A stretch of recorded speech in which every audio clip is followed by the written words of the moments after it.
Cassian Andor. He's a rebel spy, super bad friend. Give you a hug at the very end. Make that man feel like 100. He's the rogue one for me. Pick you ass up, he's not in the show. Is he a fish or a thief? He's Cassian Andor. Cassian Andor. Cassian Andor.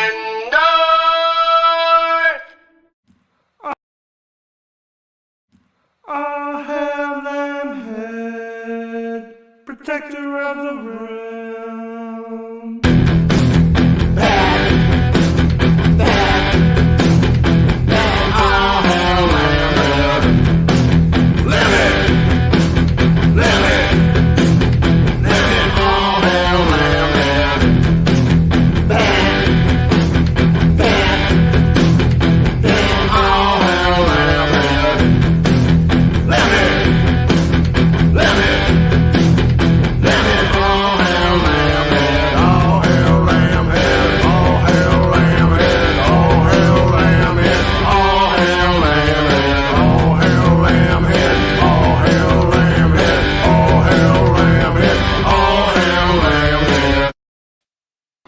All hail Lambhead. I'm Jason Ward from MakingStarWars.net, and today we're talking about Andor, Episode 9, the one that J.J. Abrams directed again.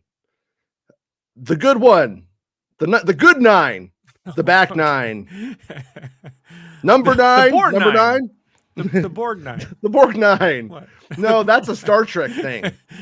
No, it's Ernest Borgnine, Marty. Yeah, that's when Ernest goes into Star Trek and gets turned into a robot. Ernest Borgnine. Patty C3P Chayefsky. So, anyways, yeah, I had to play Lambhead because Jedi Mike, he's been keeping Lambhead alive when Lambhead has been on the ropes, and he said no, and now Lambhead's back.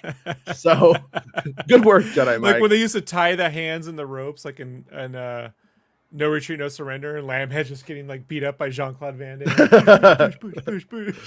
or we got Seagal's slap fight. We could slap fight Lambhead. Nothing is better than Seagal sitting in a chair slap fighting. Like, Yeah. Oh man. Space Ice. Go check. What happens when a guy who doodles tries to write a message on the internet? Well, it's this right here. The Nicholas Bertel interview in Tiny URL. No, but this is a link to a good interview that you heard, right? I haven't heard it yet. So for all I know, this could be some like, January 6th propaganda. I don't know. I mean, I'm just really like hoping it's right, but no. Look, I would always send that propaganda to like a GoFundMe or somewhere. So don't worry about that. Right. Yeah, so there's a network called The Playlist. They do a bunch of different podcasts. They have one called Rogue Ones. They kind of just focus on Rogue One stuff. That's why it ends up on my feed. But they interviewed Nicholas Bertel, the composer of Andor, like, I don't know, right after Episode 7 came out, right before Episode 8 of Andor. So it's a good, like, 30-minute long. The first 10 minutes are them recapping Episode 7, but then they got, like, a 30-minute long interview with him.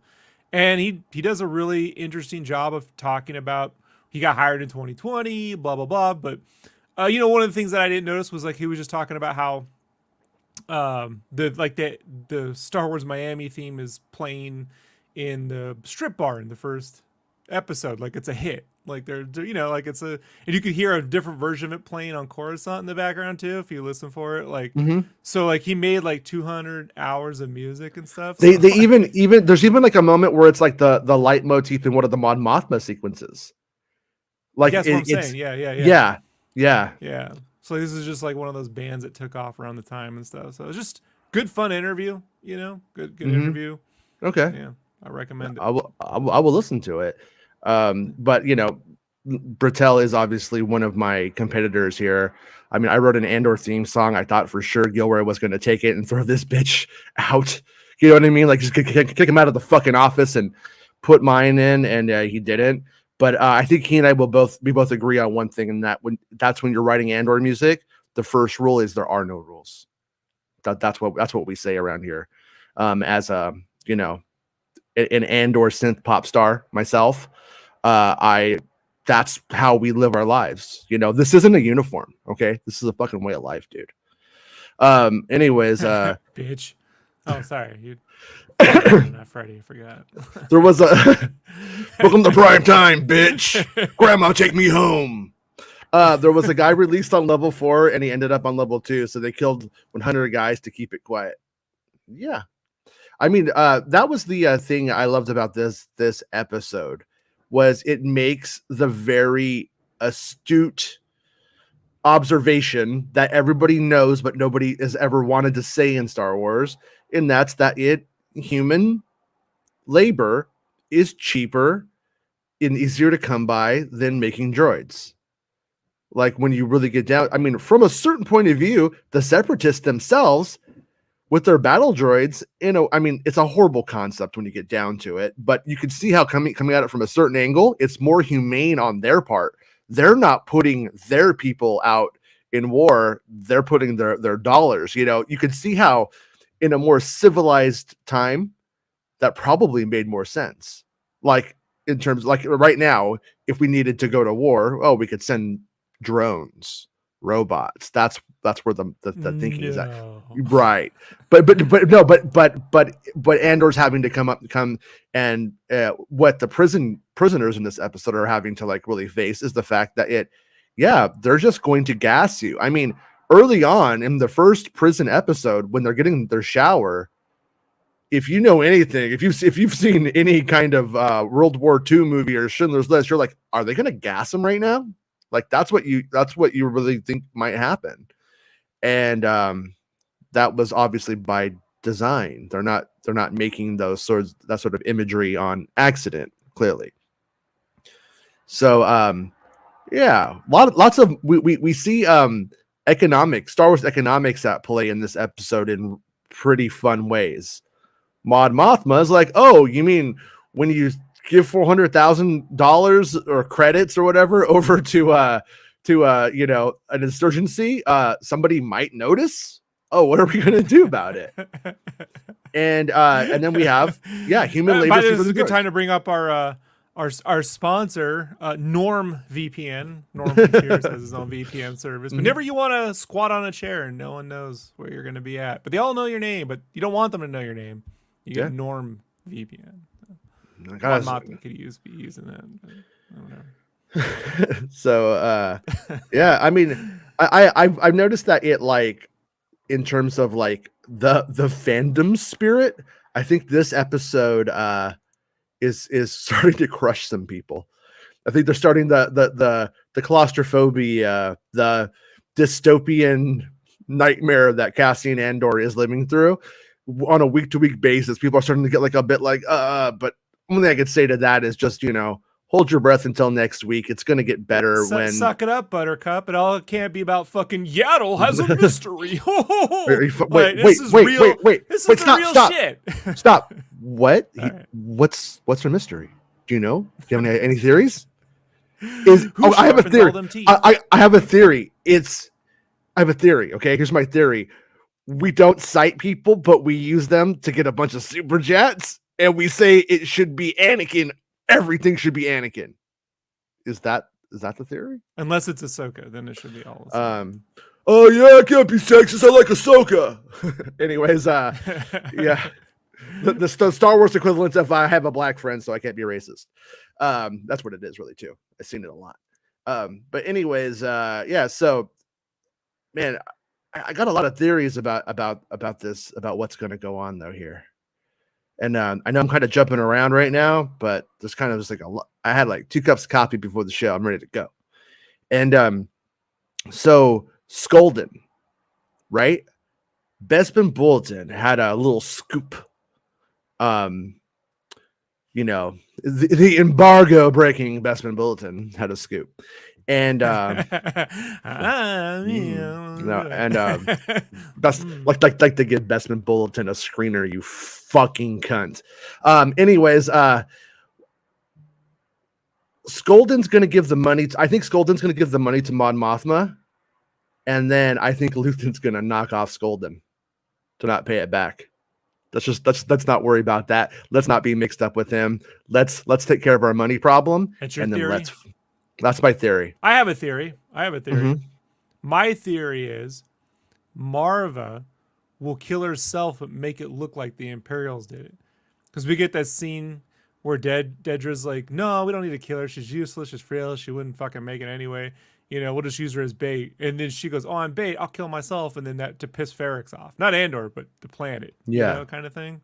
To get Bravos and everyone all mad and shit. And they're gonna be like, well, we didn't kill her. Look, we tortured everyone else, but we didn't kill this one. And it's like, I mean, we would have, but it was pointless. You know what I'm saying? What are you doing? Like, Yeah. And she's like, how about we just charge you all $8 a month? You know, and then like, you know, and then last night James was speculating that Marva has history with Luthen.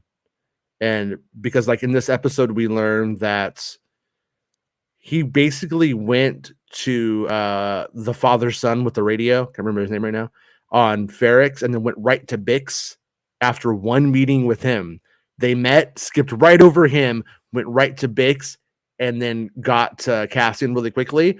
So I'm under the impression right now that Luthen was going for Cassian the whole time.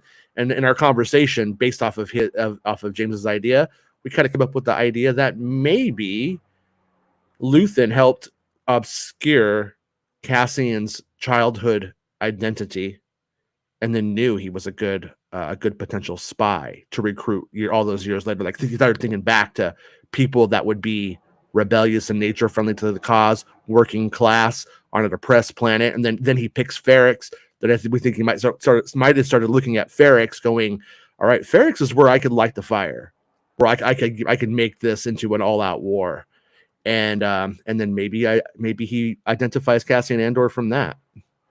You know, it works. It's a model that works.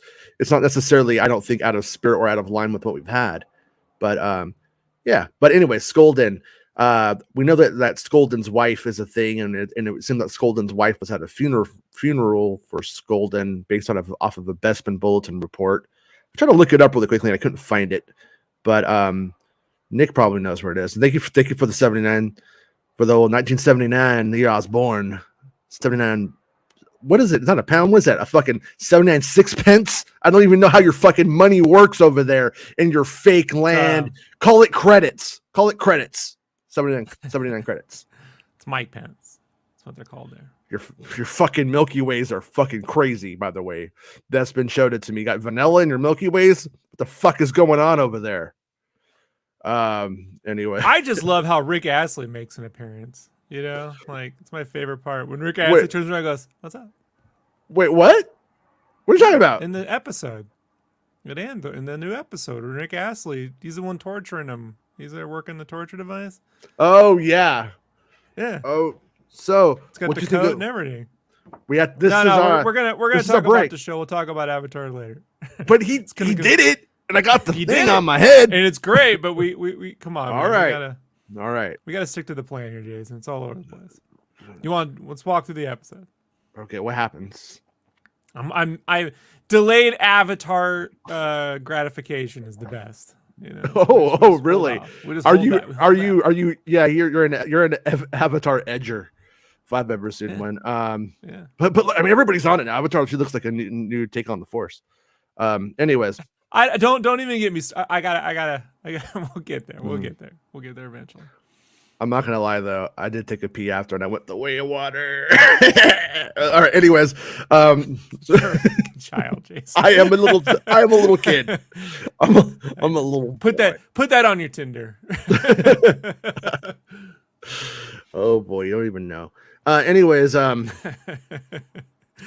yeah. So. All right. So when we got Bix, we got Cyril Karn eating cereal again.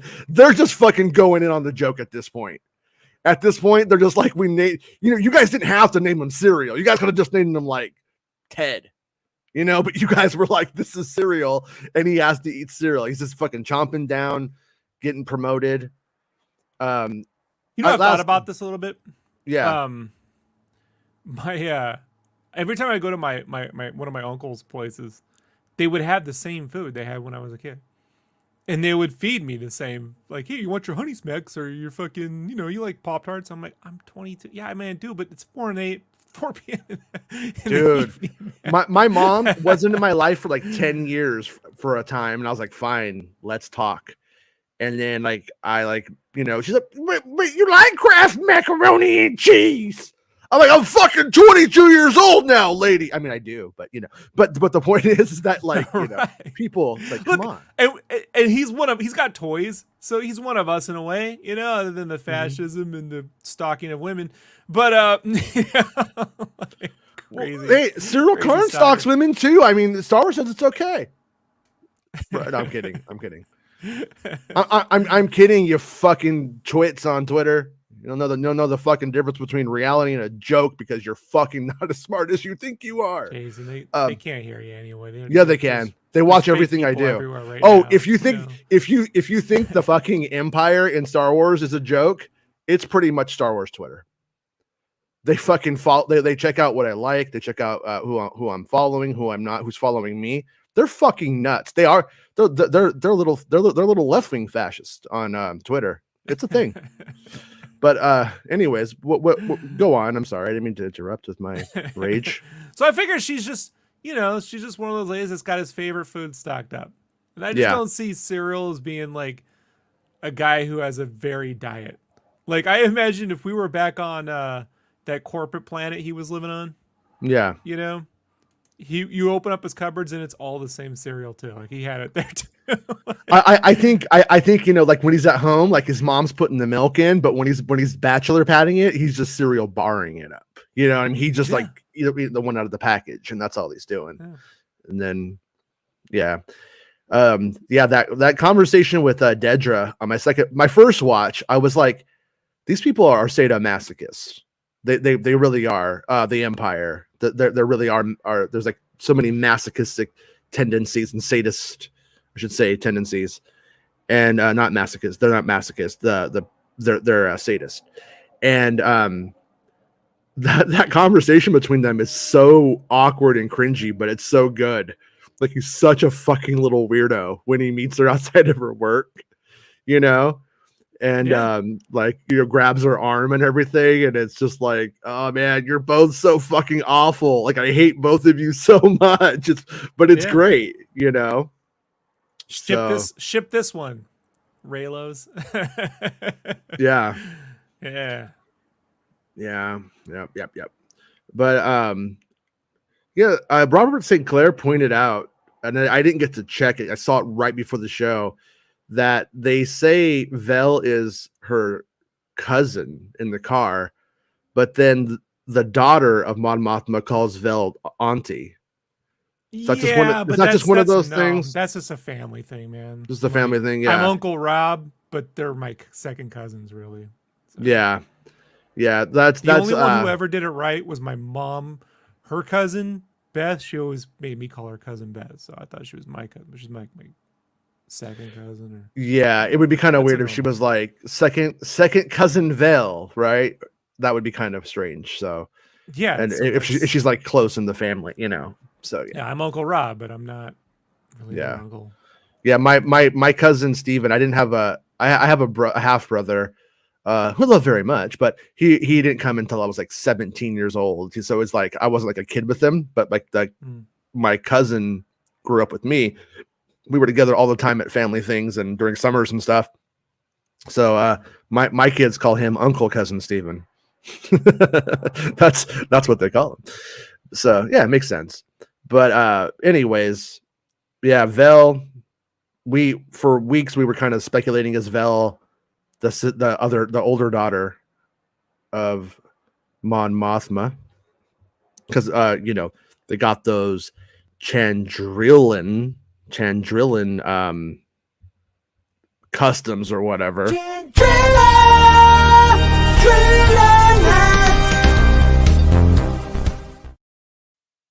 So who knows? And that alone just got the whole stream canceled.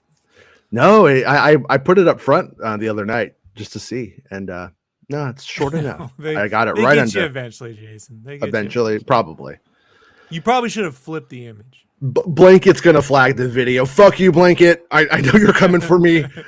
Blankets, fly. That was Blanket on Twitter trying to get us. But yeah. Anyways, Vel's gonna have to go and party it up. Do you think we're gonna get ladies' night with Vel? You think she's gonna be out doing space cocaine, fucking raging, making us? But you think we'll get it? Because I think like that's what she wants her to do, but she seemed like pretty much like, nah, I'm going back to war. But it would be kind of fun though if she got a little R&R before she went back. No, when she walks out and she turns to the camera and Mon Mothma can't see her, and she has that, she puts on her, she goes from happy to Rob face. Yeah. You know, and I'm like, that's a going to work face. Like, I know that. I know that look. Yeah. I don't know, man. I just think Synthesis is a bit of a pillow princess, and Vel needs some attention too. And Coruscant's the place to get it. I say she goes out and she just fucking, lifts her hair down a little more. Jason. Not Oh, parties. she was dressed though. Vel had some fucking 1970s. I'm ready to go to Studio 1138 and fucking do some space coke. She did look. I mean, she did have that. I like the fashion. I liked the fashion in the episode. I'm just saying, it was good. Also, did you notice that the Senate pods, when Mon Mothma goes in there and she's talking shit, that now they like turn off a light? Yeah, like that's new. That's not how it used to work. So now you can't be on the fence. It's very black or white where you stand on any issue, and the whole Senate knows exactly where you are either for something or you're against it. There's no, I'm thinking this through. You can clearly see. You can see that the senators have kind of made up their own. There's no one running it. It's just them all talking to one another. So I imagine that's what happens when you get a bunch of people. I'll turn it off too. That's right. Like there's no order. There's no anyone telling them, here's the rules. They don't care. They're irrelevant. It's her trying to make those cases while they're doing all that bullshit is no different than Andor in his room going, no, they're not listening. They don't care. Like it's the same. It's the exact same situation, Yeah. Yeah. No, that's a very, very good point. No one is listening, and it goes for the Senate pods and the prison. Yeah. I pointed it out last night. I liked the sound design in there when you compare it to the prequels. I'm just very, very familiar with how it sounds in the prequels when you have like people really like getting uppity and stuff like that. It's smaller, there's not as many people, and you just hear a couple more assholes just being like, fuck you, you know what I mean? Like and the people like turning off lights. It's just completely you suck, flaccid. Man. Yeah. Yeah. I mean, oh yeah, I can do it better than Perrin. Come on, baby. Yeah. There's some of that. Heard some of that, I think. But and then did you think the little thing about Homeboy being Mon Mothma's boyfriend back in the day? Did you think that was sort of telegraphing that there's going to be a little bit of that there is an attraction there? That there's a little bit of that's just them dealing with that. No, I don't.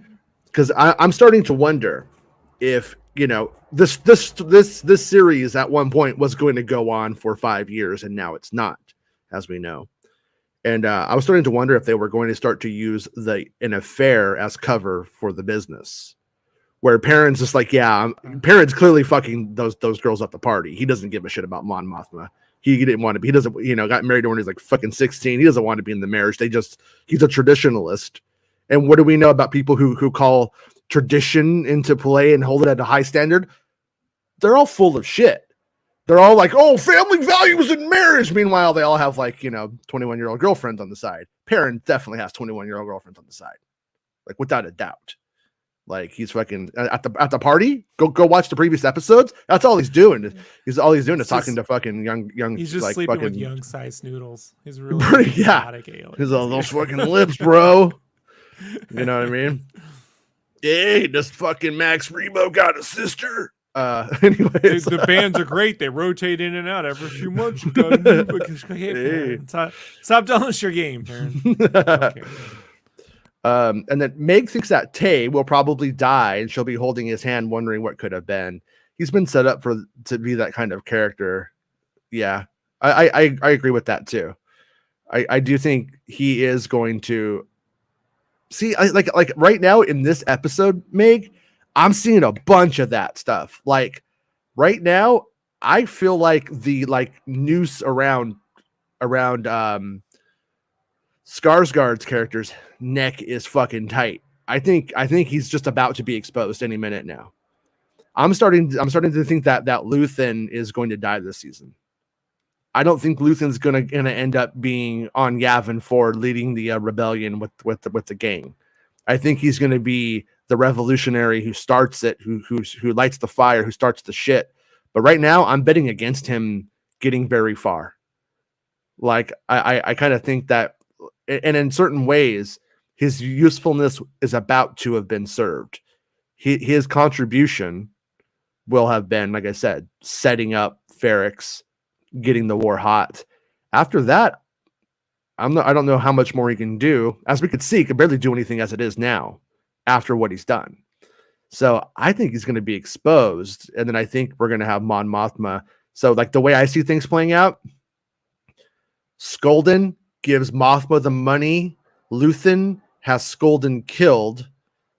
Luthen is exposed. The heat's even harder on Mon Mothma now. They're like really close because she was stopping by the fucking shop all those times, but she has a cover story that will buy her a little bit of time. There's barely real true justice. Accusations matter more than evidence in the Empire, but it's enough, I think, just to keep her going for now. And then, so I think he will be killed. I think that the money will probably end up looking like it was Tay. He was extorting the money from Mothma. She may even fuck him over. And also, another side shower thought, random thought that came in my head for no reason. Wouldn't it be cool if Mon Mothma's daughter became like a First Order person, like in the bigger universe? Because she does seem like she's a little fucking fascist, and she was raised in it. She seems like she might be one of the assholes who misses the age of the Empire later on, when she starts remembering back to when she was 13 years old and how good it was with Daddy on Coruscant, and how bad it is now post Return of the Jedi. Yeah, she's Snoke. Mm-hmm. She could be Snoke. She's Snoke. She could be. One day she's gonna wear that gold dress, and you're gonna be like, "Oh shit!" You know, like that's. Yeah. You know, yeah. I mean, she went trick or treating and touched some fentanyl, turned into snow. But we can't forget. Daniel says Perrin will die too, indirectly by the people he wants to hang with. I agree with that. Basically, no one is safe. When like the old thing, when if you're not safe here, you're not safe anywhere. That's definitely true in this regime. But Perrin was told. She tells Tay, don't trust him. They didn't just put that line in. That line was very deliberate. It was shot in a very specific way so that we don't forget it. So I kind of think he's going to probably get tangled up with a Tay situation. And, but yeah, it's not going to go well for him. He's clearly not crafty enough to navigate any bad shit that comes his way. As long as he's there throwing space parties for rich fascists, for the oligarchs and stuff like that, he's tolerated. But the second he's in the way, he's gone. There's no way he's useful. He's a useful idiot, maybe, but that's probably where he starts and stops. So I agree with that take. I think he will die, and I'm kind of curious if the daughter will die too, or are they going to try to spin the? It would be very Star Warsy, and then the big picture to spin her into being like, oh, a younger Mon Mothma who does stuff and has these other adventures. But man, I like the idea more of her being a little fascist, of her being one of the bad guys down the road in the First Order. That's where I'd take it. But you're gonna go live with Uncle Saw, teach her a good lesson. Yeah. Yeah. Yeah. Do you think we're gonna get any more? Oh yeah, that's what I wanted to talk about. I don't believe two things here. So I still barely understand how the torture device works. It's like Is it a Star Trek sci-fi thing, something that you can't, that's abstract, that, oh God, it makes me scream? Because some people just think it's just like crying children.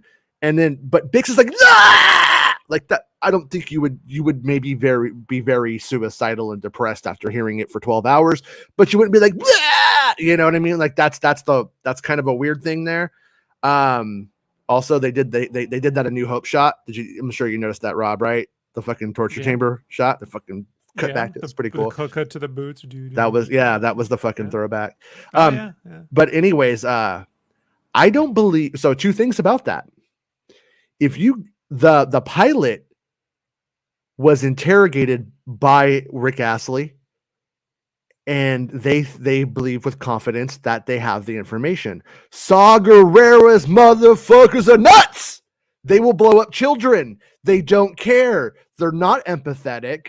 They believe in civilian targets. So the motherfucker who they put that device on, he's just like, yep, this is part of the fucking war. He's going to be fine with it. He's not going to like it. I'm not saying he's for it, but he would be able to resist that kind of thing for the cause. And so I think there's something going on there. You with me? I guess if you okay. You put that fucking headset on Bix, right? Who's just a fucking, a fucking princess. You know what I'm saying? A real princess. And you put that on her, and she's gonna feel sad because she has a good heart. But you put that shit on Two Tubes. Two Tubes is like, don't give a fuck. Ha ha ha. Give me more. The way I give me look more. at it is we're invoking. They're invoking A New Hope in this episode. Clearly with the torture and then the shot, right? Mm-hmm. So the way I read it was, when Alderaan was destroyed, or in the future when it gets destroyed, the line was that if a sudden million voices were suddenly silenced, right? Mm-hmm. Well, this is taking the anguish of a species that they tortured to death, right? Yeah. And then layering it and preserving their anguish to torture other people to death. Like it's the opposite of sudden. It's like, how do you preserve your legacy? They're preserving their legacy by murdering. We murdered them, and then we're using their genocide to also murder and torture other people. So it's sort of like if they were just playing Creed on loop, like over and over again, and like in some headphones, or like in Guantanamo. You're far too mean on Creed. I don't know about that. It's more like if they played the Bee Gees, Sgt. Pepper's. Oh, that's pretty good though. That's actually pretty good. I'd be like, I could deal with that. Yeah, I don't know about that one. Yeah. Meg has a good video on how far Saw and the gang go in the text, and that's why I'm kind of like, I don't know if they would make that mistake. I'm gonna flash the credential and then get caught. And did you guys notice where it was? What's that place called? Meg probably remembers. It's Songsguard or some shit like that. I can't remember what it's called. But it's where they wanted to have. It's where Luthen wanted to attack. So something is going on there. It's a plant. This isn't a coincidence. This is another part of the war. It's not. I think anyways. They just happened to catch this rebel pilot fucking up at the place. So I think this is another spark. I think they know that they're going to do something stupid with it. And we also know that they end up deciding that they're going to send they're going to what's it called? Marie Celeste, the ghost ship. They're going to sort of ghost ship it into the Ring of Catherine, which is where we start Rogue One. So with that in mind, it seems to me they're going to pull some shit, and then that's how we're going to get the Ring of Catherine sort of on. I like how they're all on a mission. Side. Oh, we could just kill the pilot, and everyone's like, oh yeah, and you're like, all right, let's get on that. Let's go kill the pilot. Go figure. But Bodie Rook's like, what the fuck, bro? I better defend. Well, can't believe we're getting paid for this. This is our job. Yeah. We get all this and a snack bar complete with Fig Newtons. It's a trap. Oh, snack bar. Yeah, so I think that's kind of like where this stuff is going right now, what it looks like to me anyways. And then obviously the big, I think the thing thank you, songs. Yeah. It's like songs. It's like fucking German sounding. Where that Imperial arrestor cruiser takes place with Luthen's Sith fighter. Oh, is that will be? Oh, I agree with that. I think Steer Guard. Yeah, Steerhouse. No, wasn't it like fucking House, like Haus? That's what I was hearing in it though. I didn't watch it with subtitles. Brauhaus. Yeah, it was like that though, right? It was like Starhouse. Yeah, here at Starhouse, everybody goes like this. Put your hands on your head. Put your hands on your head. Like that's what the Arlenauts guys are gonna do. They're gonna turn it into a fucking Simon Says hands on your head. Simon says hands on your head. That's pretty much all you can do with it. I can never predict what they're gonna do. Spellhouse. Thank you. Okay, but so Spellhouse and Steerguard aren't the same place. Okay, I'm wrong. I roll it back. Fucking Meg knows everything in her fucking lore videos. All right, dude. No, thank you, Meg. I do appreciate it. I do. But yeah, I don't know. I still don't think that's a fucking accident. You know what I mean? Like, what as careful as like all of these people have been and what they've been doing. I think that there's something to that. And I just think that maybe the person who they either sacrificed, probably willingly, is like, yeah, I could sign up. If I had to guess anything, because Gorst is the one with the headphones, when they put it on, it's going to be Rick Astley's "Never Gonna Give You Up, Never Gonna Put You Down." Oh yeah, that was the Planet Astley 5 where everybody was killed. Just telling you, man. Like, yeah. It's funny. The guy who looks like Rick Astley makes them listen to shitty music to torture him to death. I think that's the joke, Jason. Yeah. Joke to you, it's life to me.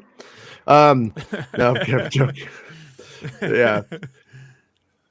But anyways, so yeah, then we got Andor over there in his prison, going back to his bunk and cutting a pipe.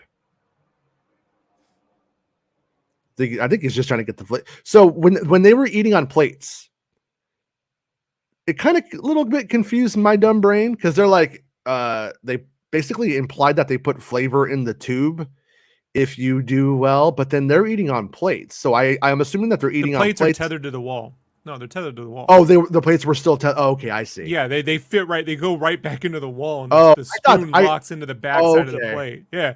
I thought they were just always tubing it, like fucking. No, they were. They tube it onto the plate, and they have and so they get. So you could see theirs looks more redder, like spaghetti, right? It's less white, so implying that they've been winning, right? Yeah.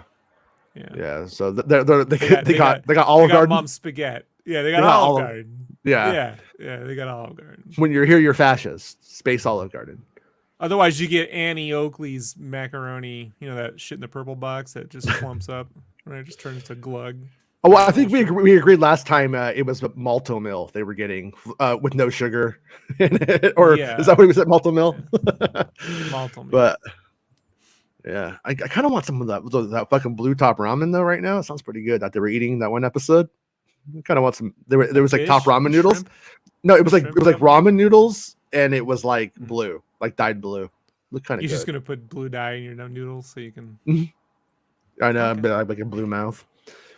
Yeah, I've been fucking sucking Thrawn's dick and turn my whole mouth blue. You and half of Twitter. Fair enough. Good point. When's Thrawn gonna appear in Tarkin and all the cameos?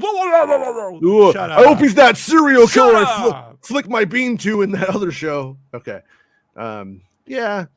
But so what do you think, based off Besma Bulletin had a little thing talking about how a couple days ago how Gollum was going to cause lead the revolt, and he's literally a CGI character in Star Wars, and we still call him by the Lord of the Rings one. Yeah, out of respect.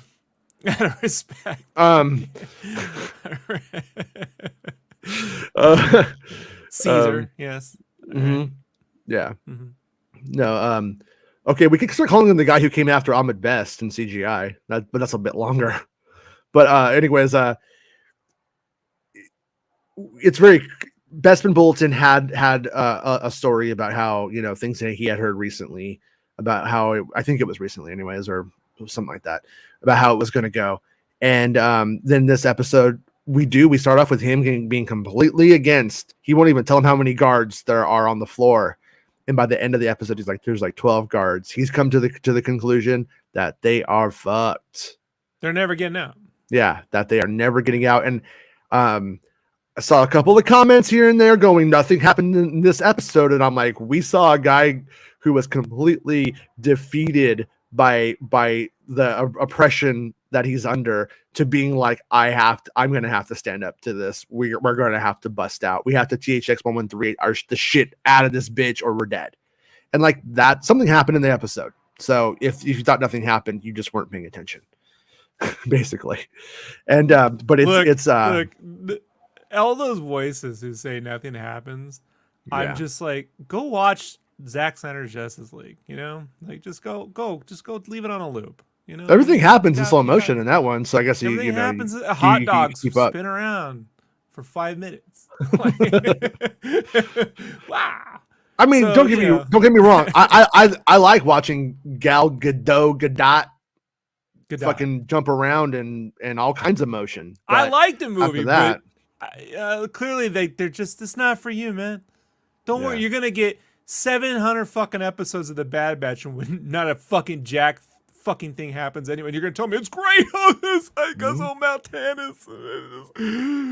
Oh my god, that's where all the research happened. They had all the Twi'leks in their different colors, like Fruit Loops. It was the Emperor at a storehouse, like a storage. All his memories are in there. I went back to Carino.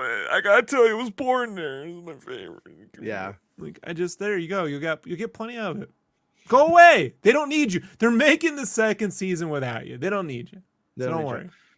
We finally get to see, as a true channel member, friend, brother, pirate says, we finally got to see the scenes at the location in London where people speculated it was Krennic just because they were wearing similar outfits. They transformed the area well with CGI. Yeah, it was like set dressing CGI and stuff like that. And I like that. I liked it a lot. It's kind of weird. Like there's like kind of like two schools of thought on it. One is that, I think it looks cheaper. And I think I like it. I think it being more practical. It looks cheaper than the shitty molded plastic in the prequels, the big box Disney store plastic. You guys are out your fucking minds. Take it up with James. Take it up with James. Hey, I'm not James. If you got a problem, you need to go and take it up with James, you're out your fucking mind, dog. Go hang out at 2002's California Adventure and get back to me on fucking what cheap Star Wars can look like. It's ridiculous. Meg just exposed my porn name, Andor. Actually, my porn name is fish. Andor. But Dory. She left. Are you fish or a thief? She left off my middle name, which is back. Back the door. And back door. But there's a John Dory. So Andor's sister might have been named John Dory because he's an Andor, right? And John Dory's a fish, and he's a fish and a thief. No, there's something there, Jason. Yeah, bunch of Andorks in the stream outside. Fish, Andor. Yeah. I'm gonna put a pin in that one. Hey, Andorks. All right. But you wearing dorks? Hey. Shut up, nerd. I don't like it when they film in real locations. Make a painting out of it on Real 5. Like, all right, you know. Do you think Homeboy is gonna kill his mom eventually? Do you think over the course of the series, do you think he'll just like snap and fucking kill her? Oh, Cyril and his mom. Will he strangle his mom to death?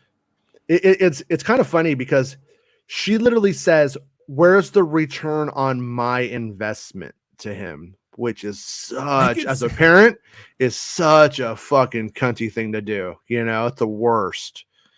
She's such a dickhead. And it's like, he went back there though, bro. Oh yeah. Well, I don't know. Yeah, he thinks he doesn't have a choice. But my point is, look at how, I mean, it explains how he sees the world. Why this empire isn't like revolting to him. I'm not saying it excuses any of his shit, but But also the thing I wanted to go where I wanted to take this too is that screenshot that I first saw it through Bespin, and I saw it on Meg Show before too, of Cyril Karn where he's on Ferrex, at the end there.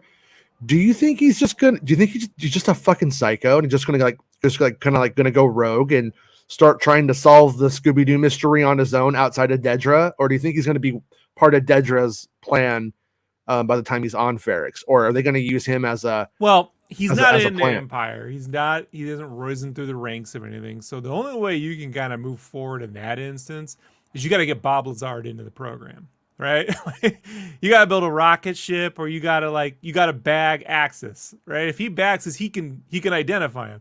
If he bags Axis, then he can get a real job. Right, working. Was it a weird? Was it like that we had the guy who talks about Access Chemicals and Access in the same thing? Coincidence? Did you notice that? I figured that. Then he died from a chemical. It's bad. I wanted him to, as he dies, I want him to go, I'm having a stroke. The bat. C-3PO took a walk off a ledge. Come on, man. like his impression of like a New York guy or a Brooklyn guy is just so fucking hilarious. I love that guy. Man, it was pretty sad though when he died. It was pretty sad seeing, because that's the kind of thing for a like second. For a second? Jason, I was afraid he was going to get his hand crushed like in Gung Ho. Remember that movie Gung Ho? Yeah. Michael Keaton, where the guy gets his hand crushed? I fucking hate that so much. Yeah. Every time I was in a tank, I was like, oh man, I got to put my hand in something. There's hydraulics and everything's going to crash. I need these hands, Jason. I draw them. Like his hands are very important. I can use a foot, but a hand, no. Jenna Max says, I honestly have no idea where the Dedra story will go, and I'm here for it. Well, I think the big development, which is what the actress has talked about, is at first you're kind of rooting for her. You're like, oh, she's a woman in this system room full of dudes, and everybody's talking down to her and overlooking her, And then once we get deep into it, we find out, oh, she's just a fucking at her heart, she's a fascist. She's terrible. She's one of them, 100%, and she's a monster. And I think it's going to go right to her getting a knife in her throat, right in that bitch face. Doc Brown's going to be like, gotcha, bitch. Forgot about it. Yeah. No. And I was talking about it on the show the other day. The actress is fucking wonderful. Denise Ga, I think, because when you see her in real life, she's like very, very pretty, very nice, affable. Oh, she's not a monster. And that resting bitch face that she puts on for the show is that's phenomenal. Like she's on fire. I can't do it, but it's good. Yeah, it's like she just smelled the most rancid fart all the time. Like it's so good. It smells like making Star Wars in here. I know. I need to clip that part about rumors for the show. It's a rumor. It might be true. It might not be. When Gollum is going off, we need that in the show because it pretty much is a good little segment buffer for the show. Robert Sinclair says his record is now clean, right? So he can move around a bit more freely. Cyril, that is. I don't know if like moving around freely is necessarily something in this environment that necessarily exists. I mean, it's a good point. He's definitely free to ascend now. You tell me that dude couldn't get a job at Star Tours. You know what I mean? It can't be that hard. I could see that guy really working well at Disneyland.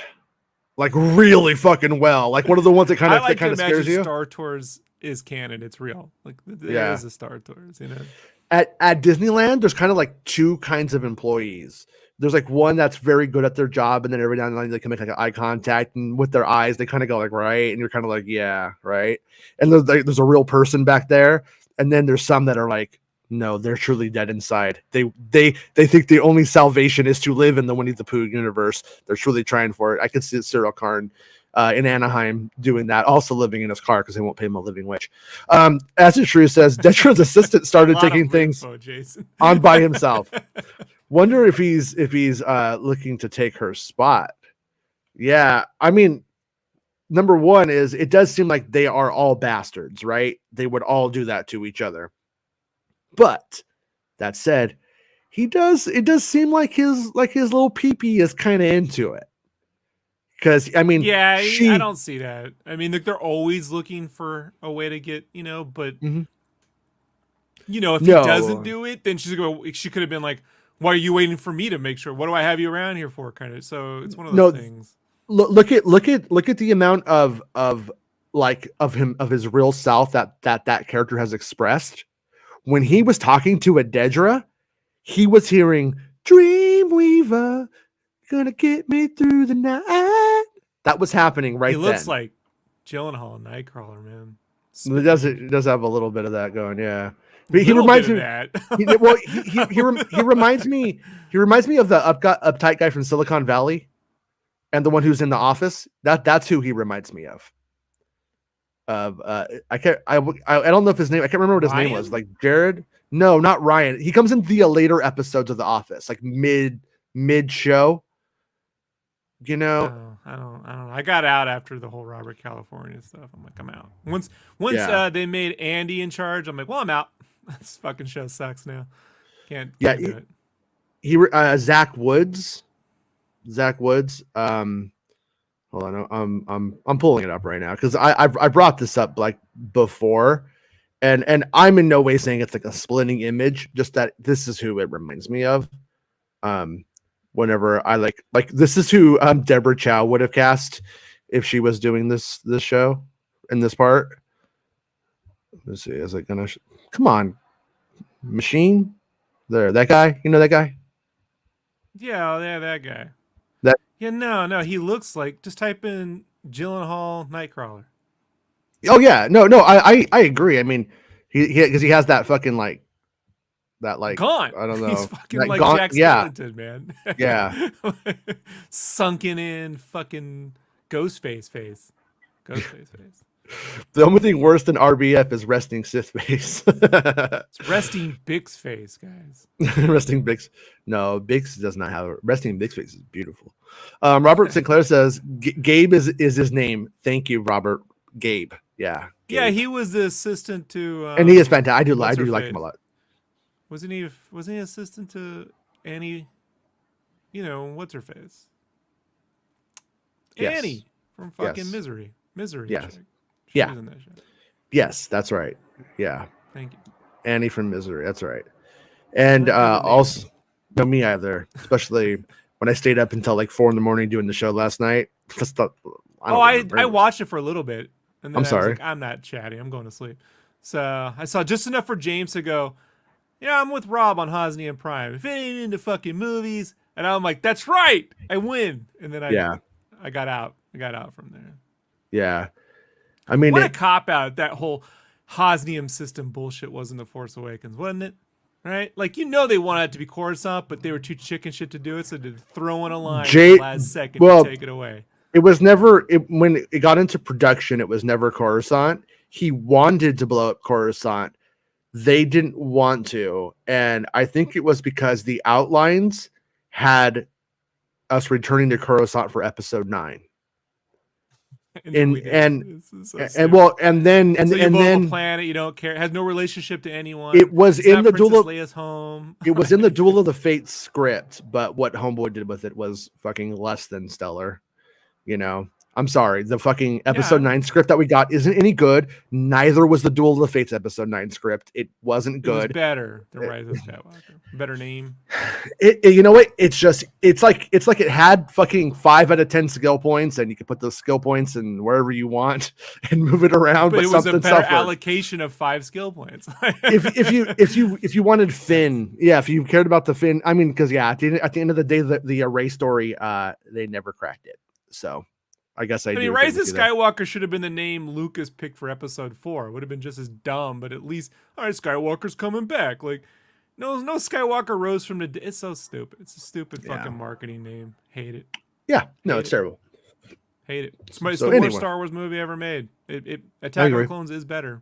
How is that crazy? How did you do that, JJ? I mean, just by the fucking Across the Stars music is just fucking makes Attack of the Clones a better film for me. To be honest with you, I love that song. The song is great.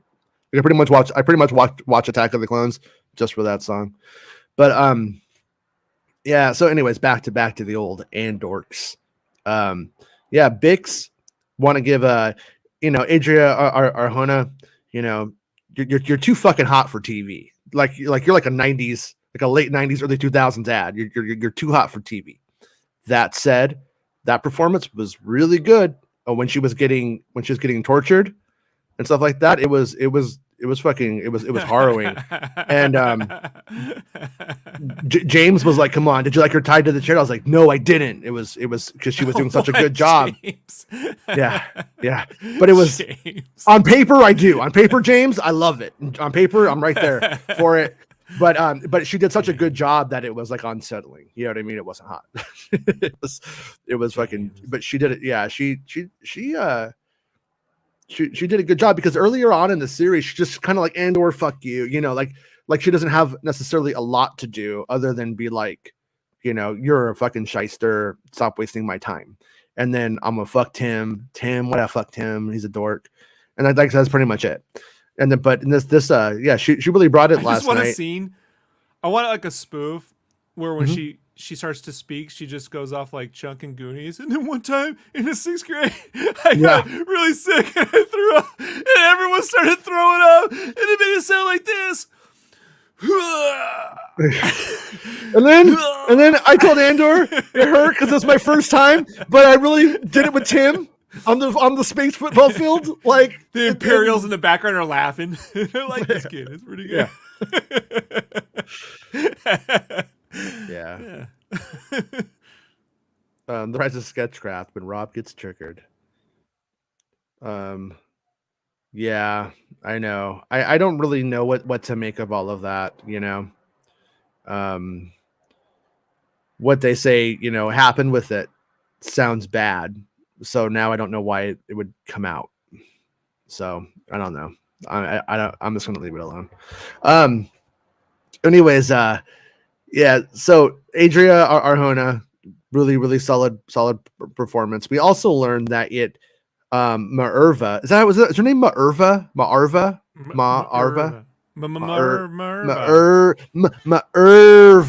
I have to NBC it. Maerva. We learned that they have, that they're watching her really hard, and we could assume that she's aware of this, but they haven't done the interrogation. That's my theory. Is she's gonna kill herself, but make it look like the Imperials did it to set off. I think she's gonna go. I think she's gonna do something like badass, but that frames the Empire into looking like to showing who they are. Kind of. Especially that dude who's like, I just want to hang someone. Can I just hang someone? Remember he's asking Dedra, I really want to just hang someone, and she's like, fine, hang people. I don't care. Like, this fucking dude, man. Like, it's a little throwaway line. If you're not paying attention, you can miss it. But dude's really fucking anxious to hang people. Fucking sicko. Yeah. So, if I'm curious if the theory that James kicked off last night ends up being true, and Maerva used Luthen, because Luthen doesn't seem to be like it seems like he's always been in the black market, and then he sees fascism, and he sees he can do something, and then he does it, and he gets radicalized, maybe by Clea, who seems to be one of the recruiters, but or not necessarily like-minded people probably met. But anyways, where I'm going with this is that I'm curious if he's going to go there looking for Andor, because they're still trying to get Andor. So I'm curious if that's how it will come out, that Luthen and Maerva knew each other from the past, from faking his birth certificates and stuff. You know what I mean? Like, if that will be something that, because something has to happen with that. I would think something happens with that. And we still don't know about this series. Is there any fat in it from when it was going to be 5 seasons? They say that they're getting through filming. They're like, we can't keep doing this. We can't do this. You know what I mean? So there could be a bunch of stuff that's like sort of inserted in the earlier stuff that's not necessarily going to pay off in like, story beats that evolve over 4 more seasons, which is what they were going for initially. So yeah, but they put that line in there that she's, quote, a daughter of Ferrix, which makes it sound like she's sort of like in the Freemasons for like ladies. And then they're like, can the daughters of Ferrix, help her when she's like losing her shit at the end in her old age? And so I'm thinking that it's going to be like, yeah, you fucking killed the grandma from the Red Hat Society or something at the restaurant, in Newport. It's like, no, they're not going to be happy about that. People are going to turn on you when that happens. And yeah, Luthen, I don't know. That seems a little small scale for Luthen at this point, though. But he could be the person who encourages her to do it. But with her being watched, that's clearly something's going to come of that. And then we know that like we have that moment where Bix like wants to get him. We saw it in the clip. Remember, Bix is like let's fucking get him. So Bix is going to get out somehow of her situation, and it's going to go from there. But I'm liking where it's going because I know next week we're going to have a prison riot. Maybe she sneaks herself under her own coat.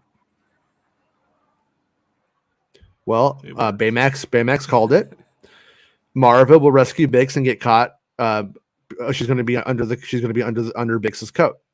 Bix is going to go under Marva's coat and get right out. Do you think we'll find out Dedra's motivations? Were her parents killed by separatists or Saw's group? She's just a fascist true believer. Yeah, too much cartoons there, Baymax. Yeah, not that kind of show. I think it's just I think it's just like Cyril Karn. There's probably psychological reasons that they're very compliant to fascism, but they are, and she just sees you don't question power, and that power is good, and she wants to be a part of it, and I think it's just simply about fitting in. It's as stupid as I mean, it's very complex, but it's also very stupid. And you just see it in fucking high school. You want to fit in. See it in some police people forces like of today. course. I mean, always. You know what I mean? Just you can see people. I mean, I had friends who, my best friend was one of the nicest, kindest dudes, and after doing some time in Kosovo, and then working in the prison system, dude's a fucking total monster. Yeah. So it's just like, I've just seen this in my own life. Like, watch the system can just enable people to unleash whatever like is in them. Do you ever see that fucking? Remember that student film, The Wave? Remember that one? Oh yeah. 80s. By the way, who did that podcast? I think it was My Favorite Murder. Was it My Favorite Murder or was the Dollop? Maybe it was both. I think they both did it. Really good podcast on it though, on the Wave. And yeah, you want to explain it or should I explain it? You explain it. Basically, a teacher did a social experiment in his classroom. This is gonna be a really short version, and basically like started getting kids into this idea called the Wave, when it was sort of basically like making them get into fascism. Other kids from other classes started showing up into his class, and he basically turns a whole school into a bunch of little Nazis. And then he starts vilifying kids, and then showing how some will like rebel, others don't. Ends up sending the non-compliant ones to the library. By the end of it, like it gets out of hand, but it's completely it's scary. And it's something that like should be taught everywhere. Like, you know what I mean? Because it's you see people today falling into it, adults on the internet falling into it today. And oh boy, is it scary, and it's really good, but definitely dig deeper than my little explanation of it there. But yeah, there's even like this kid who has no social standing, just a fucking big goober by the sound of it, fucking, big dude with fucking stinky dude, probably big guy, probably a greaser based off of when it took place. But I'm putting that in there. I don't know for certain, but he ends up being the muscle. And then as he becomes the muscle, he now has social standing. He was a fucking goober, and now he's like Darth Vader. and he likes But the this power. is exactly my problem with the story of the prequels, when Lucas had to find some childhood trauma that enabled Anakin to become Vader, when it's like, no, what if you're just really good? Like, you got so much force powers, you're just really good, and everyone says you're good, and you can do no wrong, and then you just end up becoming Herschel fucking Walker. You know what I'm saying? Like, you can just become this, for someone who's never encountered real conflict and always had it, they can then become the worst version of themselves. Yeah. You can lose your humanity, and everyone telling that you're the fucking best and you can do no wrong. That's also a lack of critique and a lack of accountability, you know, can enable the worst forms of apathy. So, like, that's the thing. Like, it's devoid of a choice when you point out that trauma is the sole reason for your poor decisions in life. I no, you know what? I don't think the prequels put it as a sole reason. I think but that's Lucas really harps on it himself when he talks about it. So for him, it was a big deal. So George Lucas is talking. You know? George Lucas gets bored and fucking talks out his ass half the time too. But well, you know, like, if we're gonna talk about his, you know, reflections of utilizing the Viet Cong as Ewoks, and we also gonna bring up the fact that this was a central focus for him. You know, and it's just ridiculous.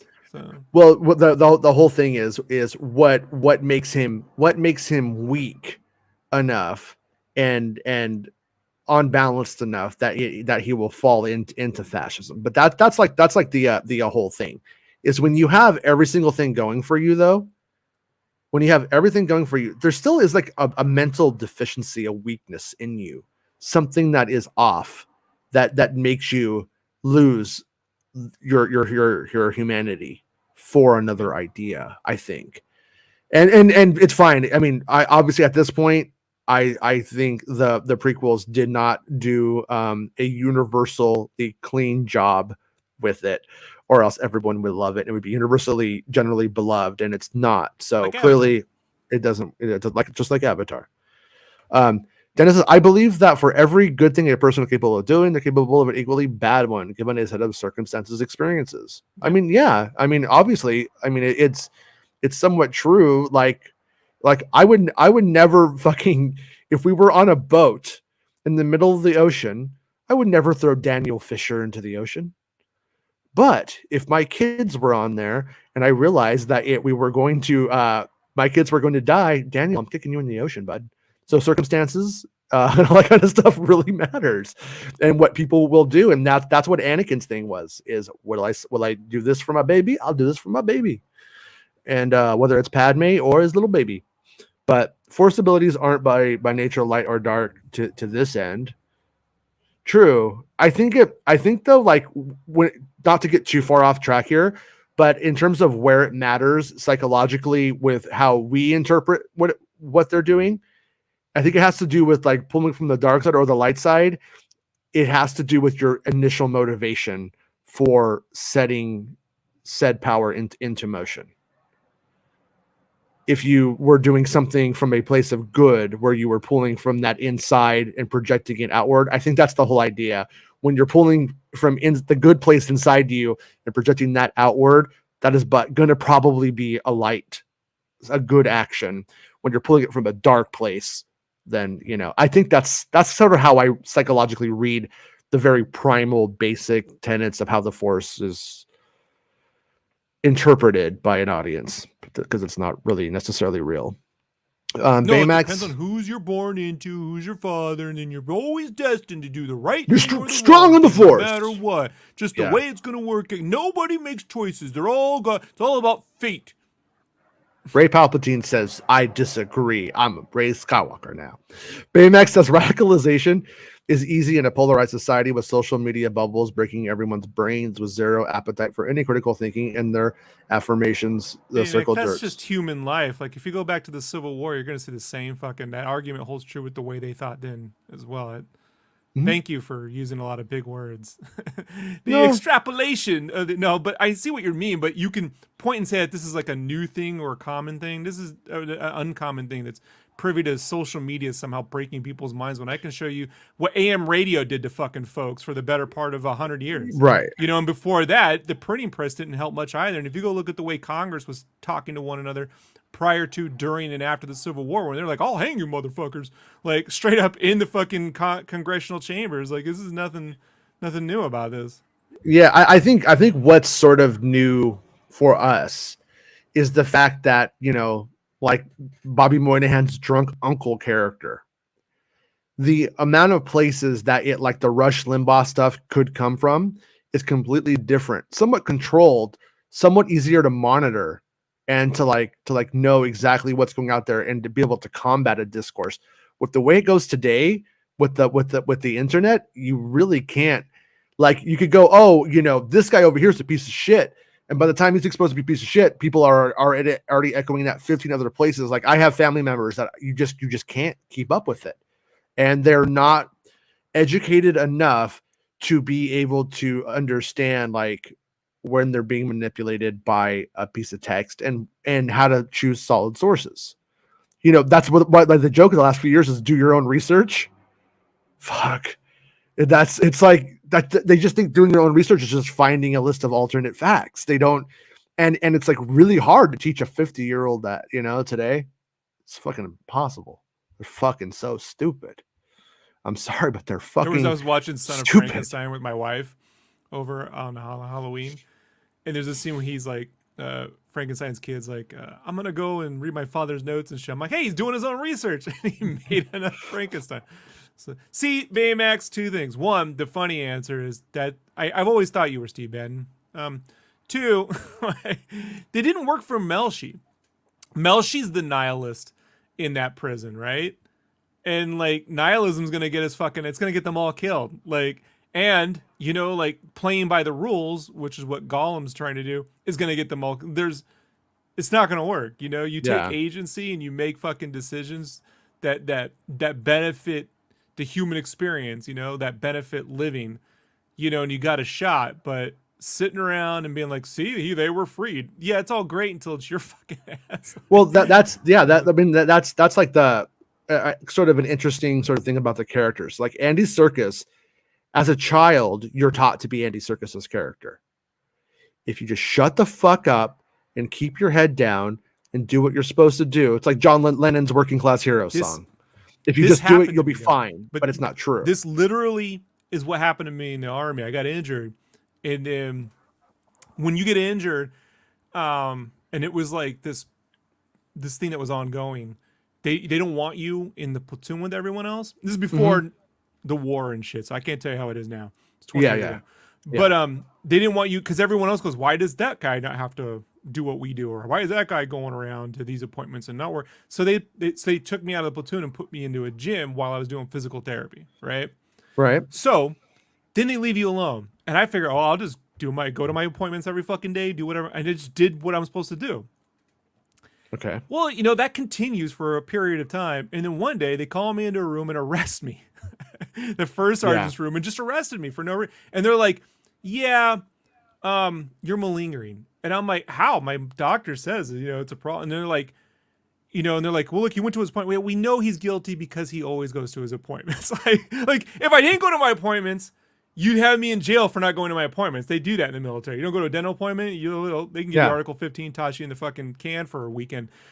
Now they're arresting me because I did everything. Like, the system is like, it's set up to where it's just going to do whatever it wants to do, and you're at the mercy of that system. And that's when I had to learn for my own self that you got to take agency. Like, if they can bide enough time, they go, since nothing ever happened, then you could just be it's like, you have to. What am I supposed to do? Run away? Go AWOL? Like, it's a complicated thing when you're in that system. But this is a lesson I had to learn for myself, man. Like, well, that's what I find interesting about it is, like, Cassian, he's a lost boy.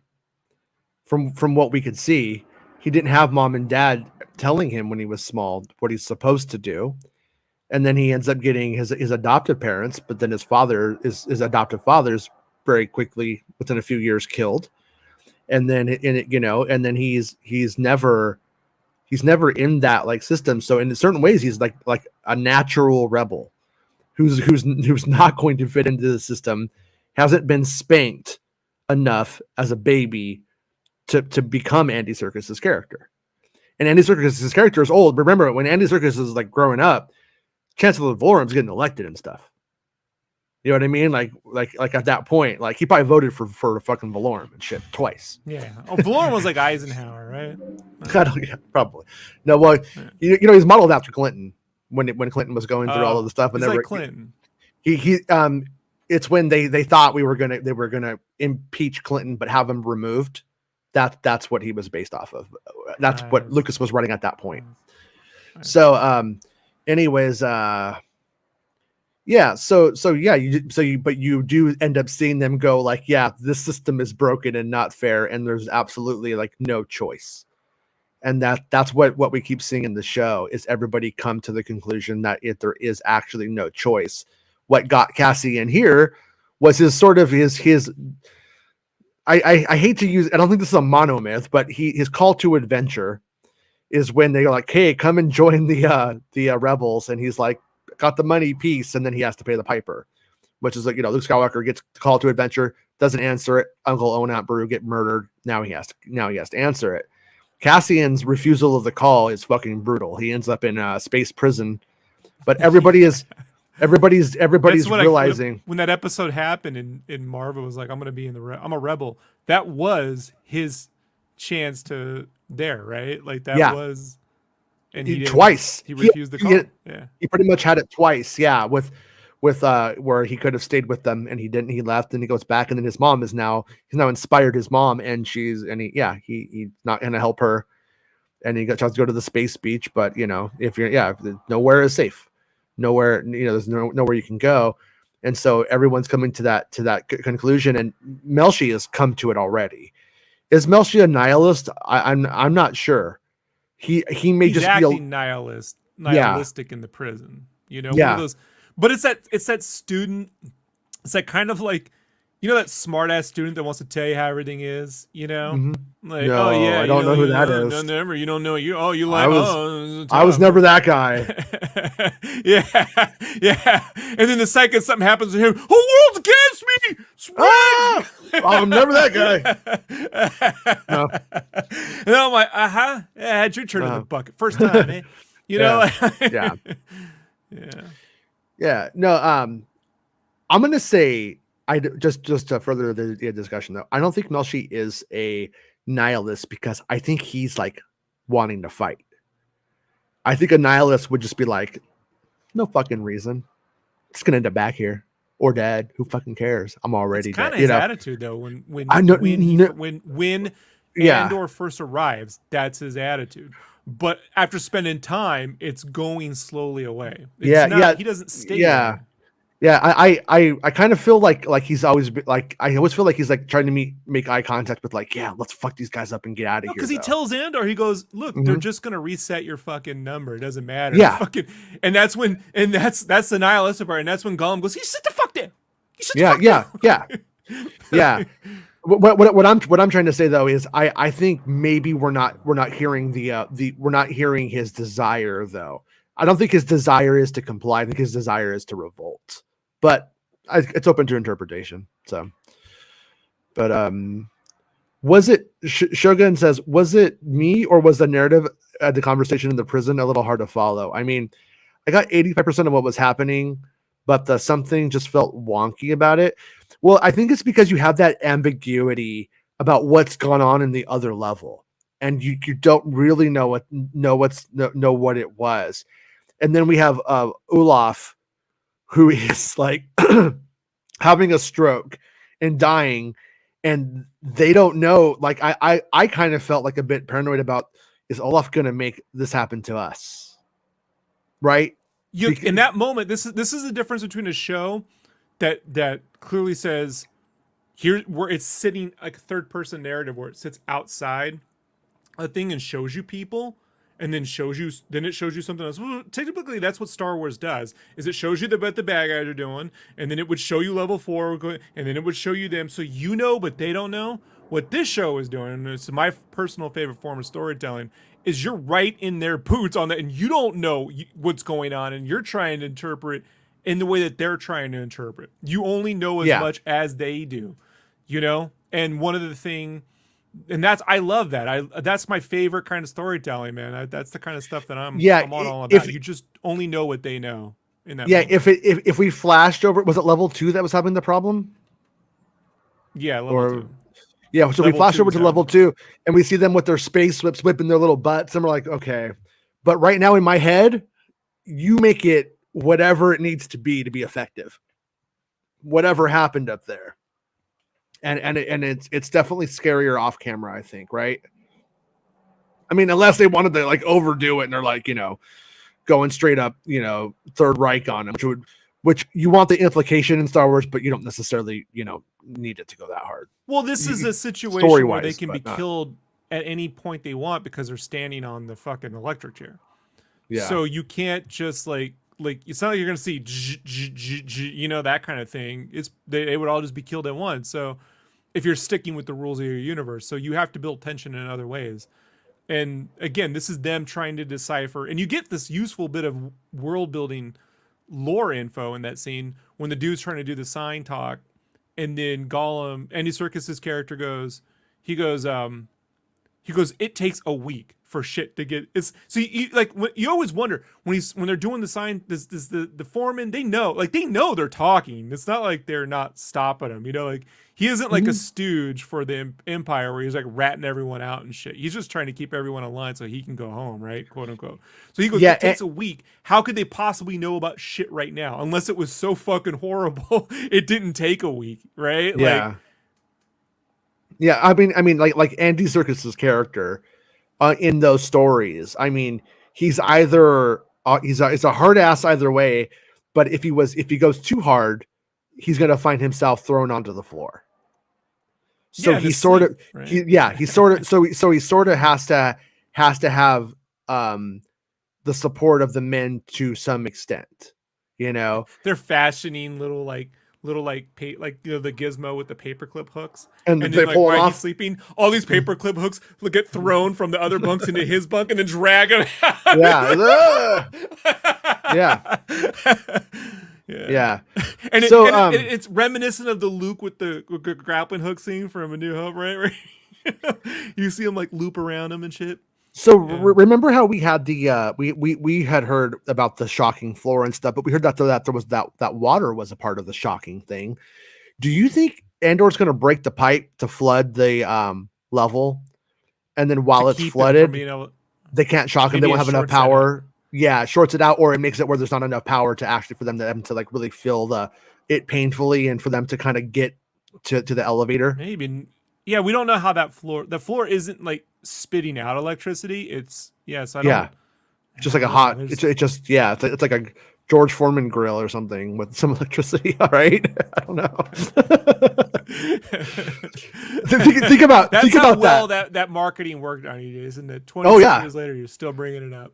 Well, no, I was thinking about that. Like how like in like Shawshank, you have like all these like little creative things that the guys are doing like with what they got. Yeah, I was like, imagine if you could get something like you get a little space roach or whatever. You probably like take that little space roach, and maybe you fucking throw it on the hot floor and grill it up. And when the floor turns off, you fucking grab it and then you eat yourself a little fucking French fry. I mean, you are in space prison. That's where you're going to be if you're there for a few years. That's where you're going to be, man. Few years, you're never getting out. Yeah. I mean, he's there for 6 years, right? if it until was they real. move him to another level, then he's there for another 6 years. Yeah. That's the thing is, he's no one's ever getting out of there. Although if you didn't make it the whole 6 years, he probably would have made it to Return of the Jedi and got out. kind of kidding. No, he wouldn't have. Not yet. I think we have 5 years. We have about 4 years to get to A New Hope, and then another 3-4 years after that until Return of the Jedi. So yeah, no one was gonna get out. Everyone's dead. But fucking poor Olaf. Poor Olaf, that poor guy. By the way, was that Harry Potter's dad? That was the doctor. The dad in the mirror. That's like, oh, Harry, I'm looking at you in the mirror, my son. It kind of looked like it was the same actor to me. I kept meaning to like look, but I didn't. I didn't check. But yeah, loving the show though. Loving the show. It's pretty fucking good. And I mean, I am gonna be. I can't lie though. I am gonna be excited to get back I could have this show going concurrently with some Dave Filoni adventure Star Wars at the same time. Like I was thinking about this the other day. Like I definitely wouldn't want like Ahsoka and the Mandalorian going concurrently. But if down the road we get down where there's so many Disney Plus projects that shit's going on all at the same time and shit, I could do a show like this. You're overdoing Star Wars. It's too much. It's not special. No, it's not special. Yeah, it's not special. It's not special. It should only be every few years. Meanwhile, it's gonna take them 2 more years to make more. Like what? It's when the same people say it, Jason. It's not that there's 2 competing, like takes. Whatever. There can be a million different. It's when the same people turn right around and fucking complain that shit takes too long while simultaneously telling you there's too much fucking content, while simultaneously telling you there's just not enough content being made. It's just, I don't understand. Look, I get people are complex, but I also feel like 90% of the chatter is just saying whatever enrages folks to click their fucking video next. Even when they're not being malicious. They could be a kind-hearted show. There's just no consistency in argument. I like a little consistency. So, I think right now 2 live action Star Wars show. So are you saying like if you rage quit Star Wars in a video and rage quit Star Wars and then go on another show that you do weekly where you talk about Star Wars and still do it, maybe you're a hypocritical fucking weirdo who needs to fuck off and stop maybe stealing my scoops and not citing me because you're a fucking little baby, you little bitch, like that maybe? I'm glad you brought this up to me here, Jason. You didn't just talk shit about me behind your back. Yeah. You know how I do it, Jason. You know how I do it. I gotta go pretty soon because the kids get out early today. Yeah. Well, we'll do a full Avatar trailer breakdown on Friday. How about that? We can do it tomorrow. I mean, probably not shit going on tomorrow. We'll do it tomorrow. We'll do it tomorrow. Nothing going on tomorrow. We'll do it tomorrow. I got to watch it. The only thing I want to say is the Avatar trailers in non-3D don't do it justice. And that was my only thing about it. As I was watching it, I'd seen some of these scenes already, some of these shots before in 3D. And I was just like, oh man, I know this is like a lot cooler than it is on my YouTube TV, whatever. Jason, we live in a world where people are excited about Black Adam. Just stop bitching about it. You know what I mean? Like, come on, Jason. You know what I'm saying? Come on. But he's going to change the hierarchy of the DC universe forever. I like The Rock, but it's like the deal's getting worse. I didn't follow this firsthand. Best Ben just told me some shit while we were playing video games. He said that The Rock wanted to run DC and was like mad about it or something. And I'm like, that's fucking hilarious. Imagine The Rock fucking greenlighting fucking Harley Quinn thing or something. It's like, no. Yeah. At this point, it's really coming off as like a third string Zack Snyder. So. Mm-hmm. But I do like what they've done with James Gunn and the other guy. I do think that if you don't have I do think that sounds like it could be something good. I'm curious to see how the DC stuff unfolds. Smart. Yeah. And they didn't choose that. They picked Peter Safran or whatever, and he was the one who said he wanted this setup, and so it was a good. When that trailer hit, it had millions of views immediately, Tyrant. Tyrant's got a blue check mark too. Maybe you should get a different. It's funny, man. It's funny. I'll say this how about this, Brady? We'll get into it tomorrow, but the short take on just the way they're marketing the film is pretty smart. If they had come out and done like a big blitz of an Avatar, it would have pissed a lot of, why am I looking at all this Avatar stuff? But they've been very stealthy with it. Like the re-release made $76 million. Like, say what you want. No one would have thought the re-release Avatar was going to make $76 million. Yeah, I wouldn't have. And so like putting out I didn't go see it. Slowly, putting out trailers one by one. You know what I mean? Like, and Cameron's the guy. Remember the last Avatar movie made $75 million opening weekend. So like, if this does $75 million, I go, see, I told you. It's just Titanic didn't work that way. His movies have always just had longevity. And what I can tell you about what I've seen just so far, quick take, is Cameron knows how to fucking put you on a ride, get that camera down there and get you on the adventure with them. You know, Yeah. and the trailers never do that justice. When by the time you hit the third act on Avatar, you're with them on the event. You know where the battle's going. There's no confusion. It's not like that Michael Bay explosion with random shit everywhere. None of that stuff. Like it's everything that I felt Lucas wanted to do with the prequel. Like, this is the kind of film Lucas was trying to make. This universe, everything. And if these fucking 9-foot tall blue characters had fucking lightsabers, and this was the Jedi planet Pandora, and there was little Yoders running around and shit, Not fair. losing your minds. Not fair. You'd all not be losing fair. your minds. You'd all Without be the losing your Phantom minds. Menace, you don't get this fucking Avatar bullshit. James You're right, Cameron you don't. owes Which my only George complaint Lucas. with James Cameron is he really should by now have hired Ahmed Best to be on these fucking movies. Yeah, fuck you, James Cameron,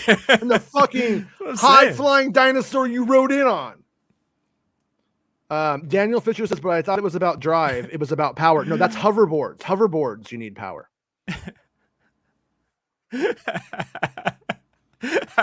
Tyrant's made no movies.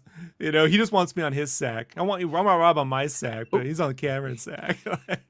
I gotta go. All right, gotta go. The children are out or getting about to get out. I need to go over and get them now. I gotta leave. But all right, everyone. We'll see you guys tomorrow at 1 p.m. Pacific Standard Time. We'll talk about Avatar. You can bring all of your questions about Avatar and any Star Wars news of the day. All right, be cool. Stay in school. Don't be a fool. Thank you for becoming a channel member as a true once again. And anybody who supports the show, like the video, all that jazz. Bye. It's the end of the show. Come on, let's go. Hey! It's the end of the show. Come on, let's go. Hey! It's the end of the show. Come on, let's go. Hey! You know you should go. Come on, let's go. It's not about spaceships.